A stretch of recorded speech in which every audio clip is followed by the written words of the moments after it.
Good day, everyone. In this video, we will be discussing about differentiation formulas. Let me start my presentation. Okay. Now, let's have the objectives of this topic. At the end of this section, you should be able to apply appropriate differentiation formulas in finding derivatives of the following. First, constant functions. Second, power functions. Third, polynomials functions. Fourth, product and quotient functions. Fifth, trigonometric functions. And the last one, which is exponential and logarithmic functions. So we have 1, 2, 3, 4, 5, 6. Let's start with the first theorem. Theorem 1 is all about the derivative of a constant. If a function is defined by f of x, which is equal to c, where c is any constant, then the derivative is given by f prime of x is equal to 0. To understand further about this theorem, let's have an example. First, when f of x is equal to 8, applying the theorem as what we've mentioned in theorem 1, that given an f of x which is equal to c and c is any constant, our constant here is 8. Therefore, for its f prime of x, it's equal to 0. And for the second example, g of x is equal to 15. Same goes with number 1. As long as you have a constant here, then it will always be equal to 0. Take note for theorem 1 that when f of x is equal to c, where c is any constant, okay? The word there is constant. Therefore, its derivative, or its f prime of x, is equal to 0. That's how simple theorem 1 is. Let's proceed with theorem 2. This is the derivative of a power function. If a function is defined by f of x, which is equal to x raised to n, where n is non-zero constant and x should not be equal to 0 for any given n, then the derivative of f of x is given by f prime of x is equal to n times x raised to n minus 1. Okay, please take note for this theorem, for we will be applying this one in our example. For the first example, f of x is equal to x raised to 4. Solving for its derivative, we apply theorem 2, that's equal to 4x raised to 4 minus 1. If you're asking how did that happen, I'm just applying there the theorem. Remember that our n here is 4, therefore in our derivative, we place the n beside x, so that's 4x raised to the power of 4. Take note that n should be deducted by 1 in our next form. So we have it there, 4x raised to the power of 4 minus 1. And then we simplify this function, and it's equal to 4x cubed, because 4 minus 1 is 3. For example number 2, g of x is equal to x raised to the power of 6. Solving its derivative, we apply theorem 2 in it, and then it's equal to 6x raised to the power of 6 minus 1. And as we simplify this one, we will arrive with 6x raised to the power of 5 as our final answer. Theorem 3.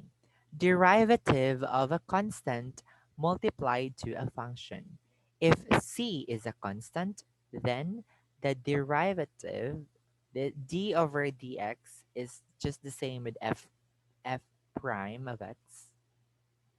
So this is d over dx of c times f of x, and it's equal to c times f prime of x. And this applies to all. Take note for this theorem. Just simply take out the constant function outside. So it is, as you can see it here, it's already outside for the f prime of x, which means we're just solving for the derivative of f of x alone, excluding c, because c is a constant. For the example, we have here number 1. F of x is equal to 7x raised to the power of 6. Solving for its derivative, applying theorem number 2, you have it there. 7 times 6x raised to the power of 6 minus 1. So we combine theorem 1 and 2 here. And that's theorem number 3. And then we simplify this part, we will arrive with 7 times 6x raised to the power of 5. And for its final answer, we multiply 7 and 6, that's equal to 42x raised to the power of 5. Number 2. Given g of x is equal to x cubed over 12, it is just equal to 1 over 12 times x raised to the power of 3, or x cubed. I am just rewriting my function to uh, see it clearly that we have a constant 1 over 12. Therefore, we can extract 1 over 12 here. So you have it there, 1 over 12, and then apply our derivative to x cubed, which is equal to 3x raised to the power of 3 minus 1, and we simplify that expression inside the parenthesis, that's equal to 3x squared. Therefore, 1 over 12 times 3x squared is equal to 3x squared over 12. Then we simplify them after, and that is x squared over 4, because 3 divided by 3 is 1 and 12 divided by 3 is 4. And that's the final answer. For example number 3, h of x is equal to 3 over x squared. We apply the same theorem.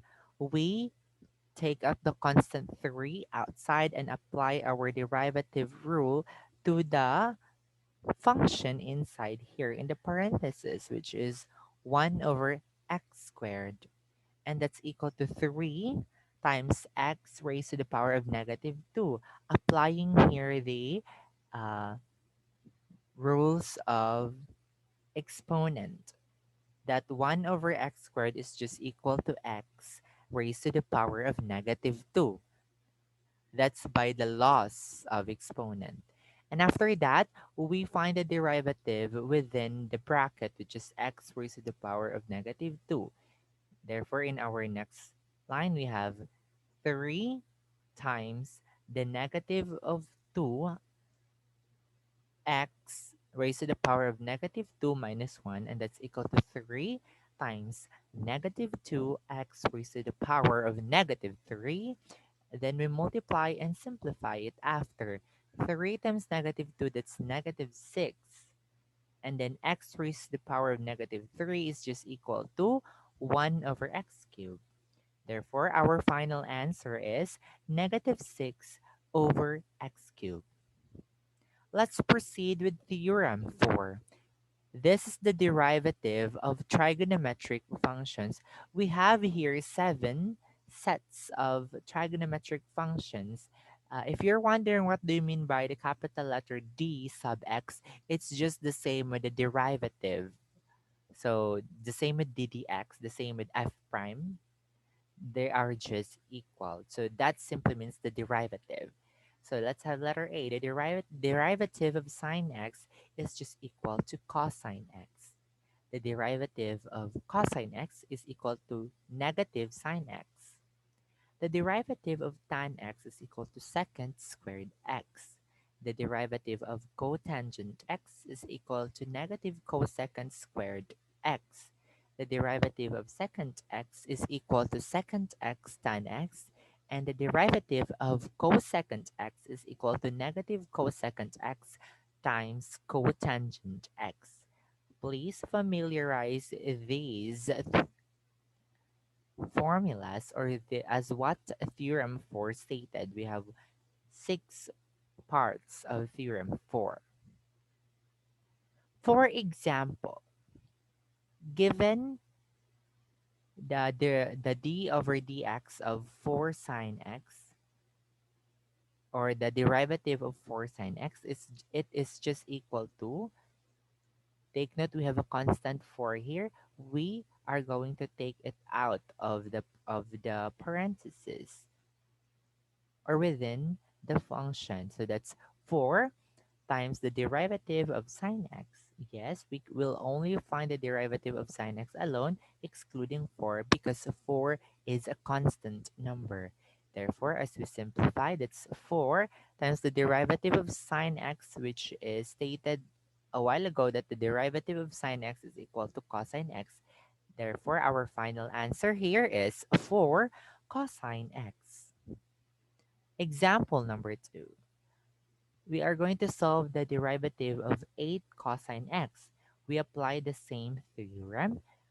We are going to uh, extract or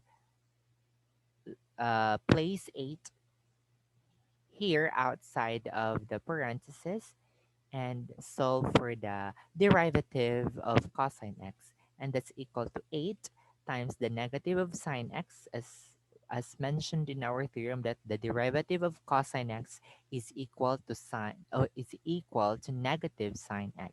And as we simplify them, that's equal to negative 8 sine x for number 2. Example number 3.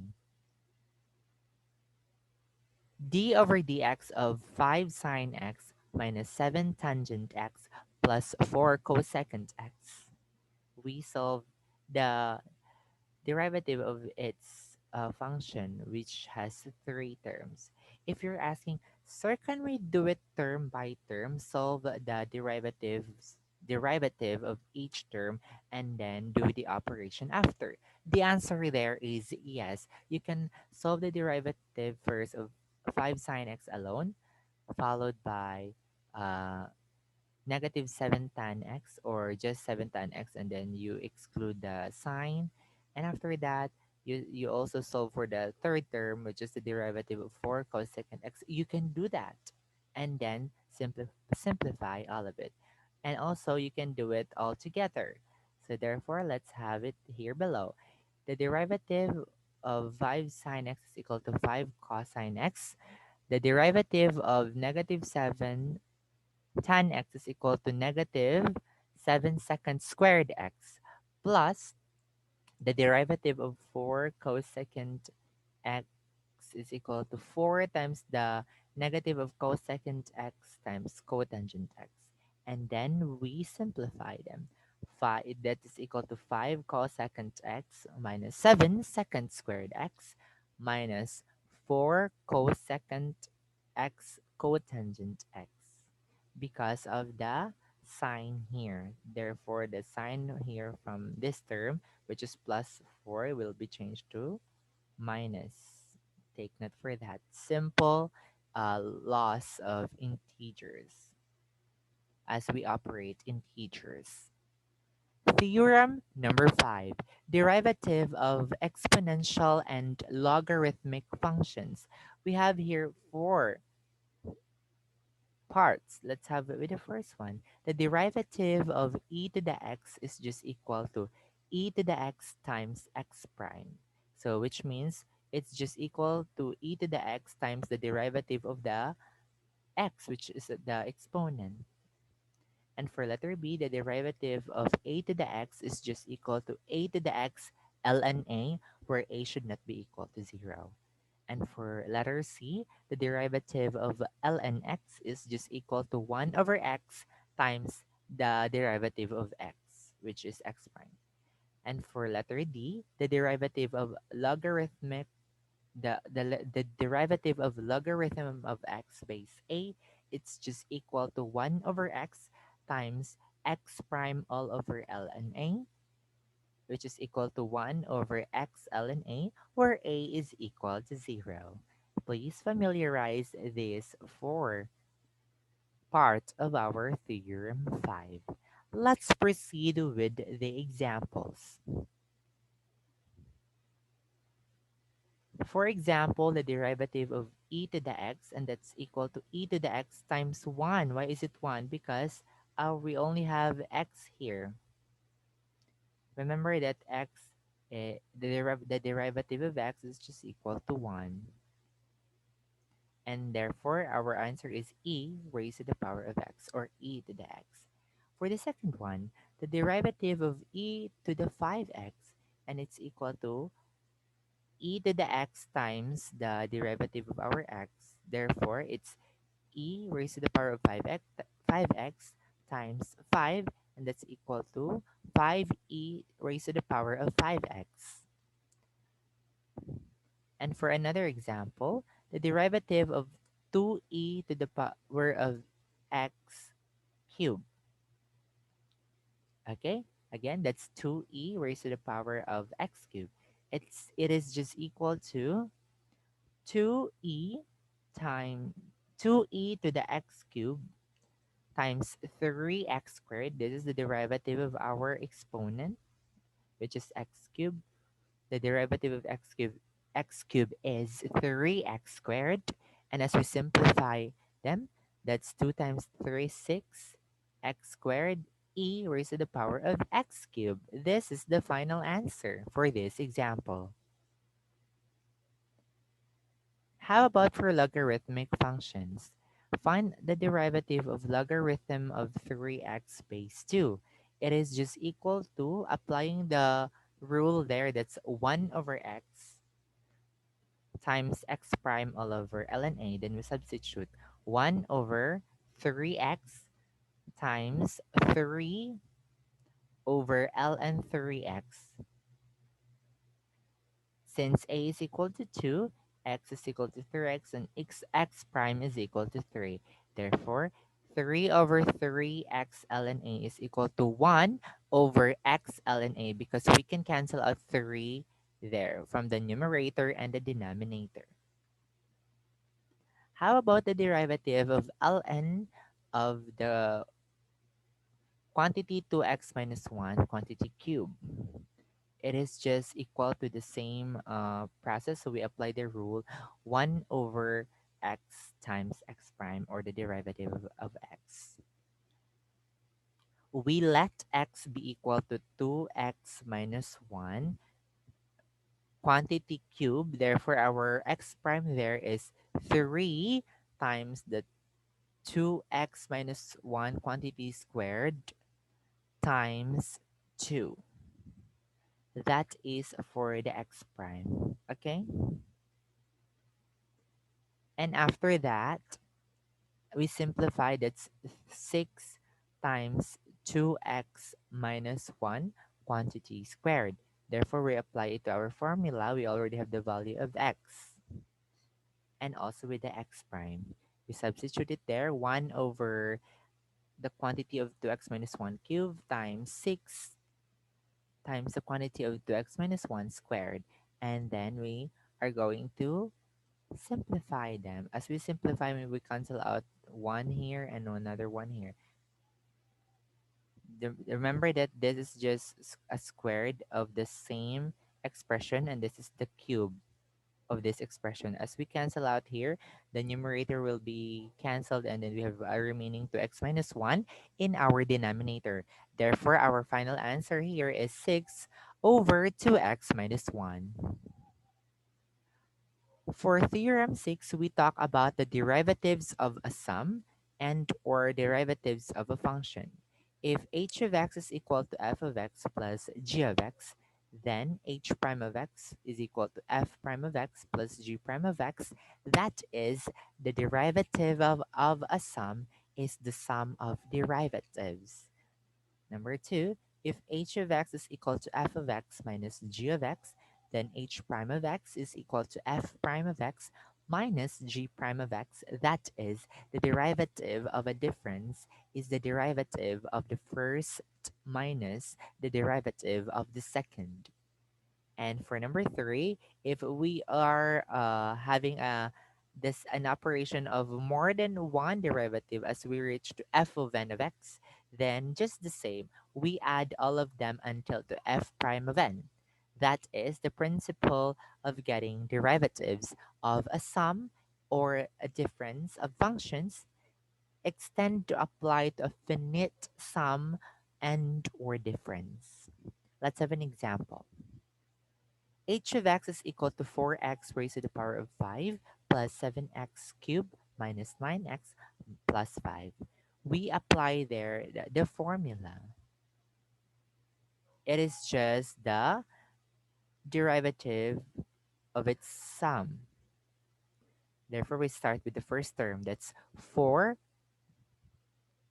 times 5x raised to the power of 5 minus 1 plus 7, copy the constant, times 3x cubed minus 1 as we apply the theorem minus, copy the constant 9, 9 times 1 plus 0 because 5 is a constant. Remember that a constant should have a 0 derivative.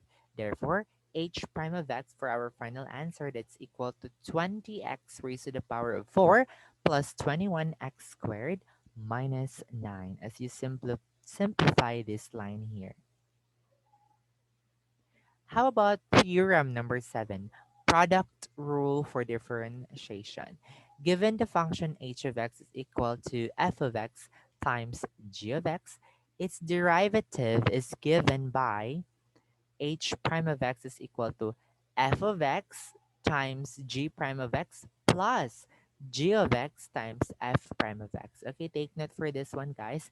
For a product rule, we are just adding this form and this form. This form again and this form should be added for a product rule. I want you to familiarize this one. Let's proceed with the example. Given h of x is equal to x squared times x cubed plus 4, to get the derivative, let f of x is equal to x squared and g of x is equal to x cubed plus 4. F prime of x is equal to 2x and g prime of x is equal to 3x squared. Using the product rule, as you can see here, we substitute the formula and then we substitute the given. H prime of x is equal to 2x times x cubed plus 4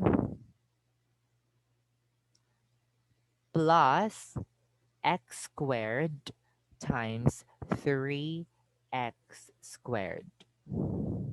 Okay? So I want you to take note for that. This is now the second line. Then we simplify it. As we simplify that, it's equal to 2x raised to the power of 4 plus 8x plus 3x raised to the power of 4. And then we are going to add 2x raised to the power of 4 and 3x raised to the power of 4. That's equal to 5x raised to the power of 4 plus 8x for the final answer. Another example. Given f of x times g of x, which is equal to 2x squared times the quantity of 3x minus 1 quantity raised to the power of 4, we separate each one first. We solve for the f prime of x or the derivative of f of x, and then we solve for the derivative of g of x. Then we are going to substitute it to our formula or to the theorem stated. For f of x, that's equal to 2x squared. For its derivative, it's equal to 4x. And for g of x, which is equal to 3x minus 1 quantity raised to the power of 4, its derivative is 12 times 3x minus 1 quantity cubed. We are going to substitute now to our formula. We have 2x squared as our f of x times the g prime of x, which is equal to 12 times 3x minus 1 quantity cube, plus f prime of x, which is uh, we copy first here the g of x, which is 3x minus 1 quantity raised to the power of 4. Then it's multiplied to our f prime of x, which is 4x. And as we simplify them, it's equal to 24x squared times 3x minus 1 quantity cube plus 4x times the 3x minus 1 quantity raised to the power of 4. We can just have this as our final answer. But if you want to expand these expressions, yes, you can expand and then multiply it there. That's also okay. Let's have theorem 8, quotient rule for differentiation. Consider the function given by h of x, which is equal to f of x all over g of x. The derivative of h of x is given by okay, this is quite complicated for division rule or quotient rule, we are going to apply subtraction all over the denominator, which is g of x squared. So take note for this formula, guys. So that's g of x times the derivative of f of x minus f of x times the derivative of g of x all over g of x squared, or g of x quantity squared. In a shorter way, that's equal to g times f prime minus f times g prime all over g squared. Now let's have the example for this rule.